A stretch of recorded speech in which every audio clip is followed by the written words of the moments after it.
ഒത്തിരി സ്വപ്നങ്ങൾ സീരിയലിന്റെ ഏറ്റവും പുതിയ പ്രൊമോ റിവ്യൂയിലേക്ക് എല്ലാ കൂട്ടുകാർക്കും സ്വാഗതം. അങ്ങനെ ശിവനന്ദയുടെ എല്ലാ സത്യങ്ങളും അങ്കിത്ത് തുറന്നു പറയുന്നുണ്ട്.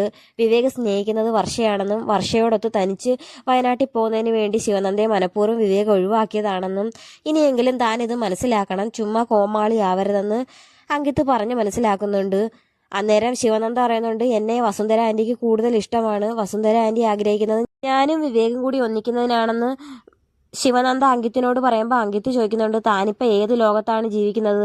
തൻ്റെ അമ്മയാണ് തനിക്ക് വേണ്ടി ഇങ്ങനെ ഒരു കല്യാണം ഉറപ്പിച്ചെങ്കിൽ തനിക്ക് ഇഷ്ടമല്ലാതെ താൻ വിവാഹം കഴിക്കുമോ എന്നൊക്കെ ചോദിക്കുന്ന സമയത്ത് ശിവനന്ദ എല്ലാം ഇരുന്ന് ചിന്തിക്കുമ്പം അതെല്ലാം ശരിയാണ്, ചുമ്മാ വിവേകിൻ്റെ പിറകെ ഇങ്ങനെ കോമാളിയായിട്ട് നടക്കുന്നത് ശരിയല്ലെന്ന് ശിവനന്ദയ്ക്കും തോന്നുന്നുണ്ട്. അന്നേരം ശിവനന്ദ അങ്കിത്തിനോട് നന്ദി പറയുന്നുണ്ട്. അന്നേരം അങ്കിത്ത് ചോദിക്കുന്നുണ്ട്, എന്തിനാ ഗുണ്ടകളുടെ മുമ്പിൽ നിന്നും നിന്നെ രക്ഷിച്ചതിന് വേണ്ടിയാണോ എന്ന് ചോദിക്കുന്ന സമയത്ത് അല്ല, എനിക്ക് എപ്പോഴെങ്കിലും തിരിച്ചറിവ് ഉണ്ടാക്കി തന്നതിന് അങ്കിത്തിന് നന്ദി പറയുന്നത്. ഇനി ഒരിക്കലും വിവേകിൻ്റെ പിന്നാലെ നടക്കില്ലെന്ന് ശിവനന്ദ വാക്ക് കൊടുക്കുന്നുണ്ട്.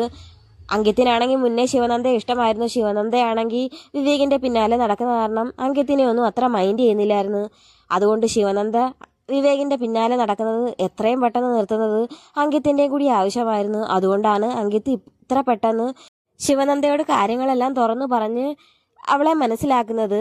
ഈ സമയത്താണെങ്കിൽ രാഹുലും അഞ്ജു ആണെങ്കിൽ ശിവനന്ദ എവിടെ പോയെന്നറിയാൻ അവിടെ എല്ലാം തപ്പി നടക്കുന്നുണ്ട്. അങ്ങനെ ശിവനന്ദ വീട്ടിൽ സുരക്ഷിതമായി എത്തിയെന്നറിയുന്ന അഞ്ജു ആണെങ്കിൽ ശിവനന്ദയെ കാണാനായിട്ട് വീട്ടിലെത്തുന്നുണ്ട്.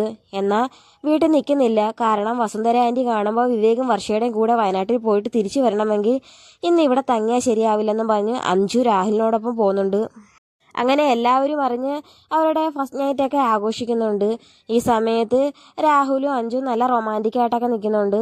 പിന്നീട് വയനാട്ടിലാണെങ്കിൽ തിരിച്ചു വരാൻ പറ്റാതെ പെട്ടുകിടക്കുന്ന വർഷയും വിവേകുമാണെങ്കിൽ ഒരു ഫോറസ്റ്റ് ഓഫീസിൽ എങ്ങനെയെങ്കിലും തൽക്കാലം രാത്രി അവിടെ തങ്ങുന്നുണ്ട്.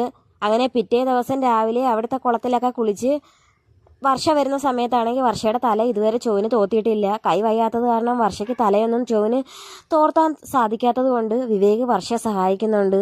അന്നേരം വർഷയ്ക്കാണെങ്കിൽ തൻ്റെ അമ്മ എങ്ങനെയാണോ വർഷയെ പരിചരിക്കുന്നത് അതുപോലെ വിവേക് കെയർ ചെയ്യുന്നത് കണ്ടിട്ട് വളരെയധികം ഇഷ്ടമാവുന്നുണ്ട്. അങ്ങനെ അവർ തിരിച്ചു പോകുന്ന വഴിക്ക് അവിടുത്തെ ഒരു കൊച്ചു ക്ഷേത്രത്തിലൊക്കെ പോയി തൊഴുവുന്നുണ്ട്.